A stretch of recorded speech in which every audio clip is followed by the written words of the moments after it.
Bharatiya Janata party ક્યારેય કોઈ ગુનેગારોની તરફદારી કરતું નથી હોતું અને આવો ગુનો આચરનાર કોઈ પણ વ્યક્તિ હોય એને ભારતીય જનતા પાર્ટી એનો વિરોધ કરતી હોય અને એને સજા પણ કરતી હોય છે. એટલા જ માટે હજુ સુધી મને એ ખબર નથી પડતી કે કોંગ્રેસને કોઈ વ્યક્તિએ આવી કોઈ ગુનાખોરી પકડી નથી.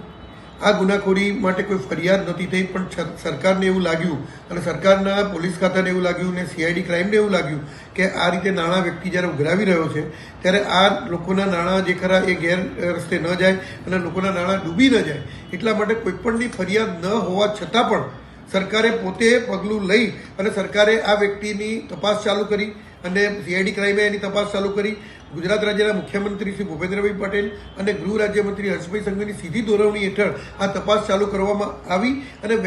ભોળા વ્યક્તિઓના પૈસા નાણાં ડૂબી ન જાય અને આ કઈ રીતે આ સ્કીમ ચલાવે છે એની તપાસ કરી અને એ વ્યક્તિઓને નાણાં કઈ રીતે પરત મળે અને જો ગુનેગાર હોય તો ગુનેગારને કઈ રીતે સજા થાય એ માટે આ સરકારે પોતે ઇનિશિયેટિવ પગલું લીધું છે. નથી કોંગ્રેસે લીધું કે નથી કોઈ વ્યક્તિના રોકાણકારોએ કોઈ ફરિયાદ કરી, પરંતુ જ્યાં સુધી આ પ્રશ્ન છે ત્યાં સુધી મારે કોંગ્રેસને કહેવું છે કે તમે કોઈ બાબત બને સરકાર પોતે પગલાં લે અને સરકાર જ્યારે આવા કૌભાંડકારીઓની તપાસ કરતી હોય ત્યારે માત્ર ને માત્ર આવી બાબતો ઉપર રાજકીય રોટલા શેકવા માટે અને પોતાની મહત્તા વધારવા માટે અને પોતાનું મહત્વ પોતાનું અસ્તિત્વ બતાવવા માટે જો કોંગ્રેસ આવા પ્રયત્નો કરતી હોય તો મને કોંગ્રેસ પર પણ આજે લજ્જા આવે છે કે કોંગ્રેસ આવા પ્રયત્નો ન કરવા જોઈએ. કારણ કે જ્યારે સરકાર પોતે પગલાં લઈ અને આવા ગુનેગારોને પકડતી હોય છે અને પબ્લિકના હિતમાં પકડતી હોય છે અને ભારતીય જનતા પાર્ટીની સરકાર કોઈ પણ ગુનેગારને ક્યારેય બક્ષવામાં માનતી નથી.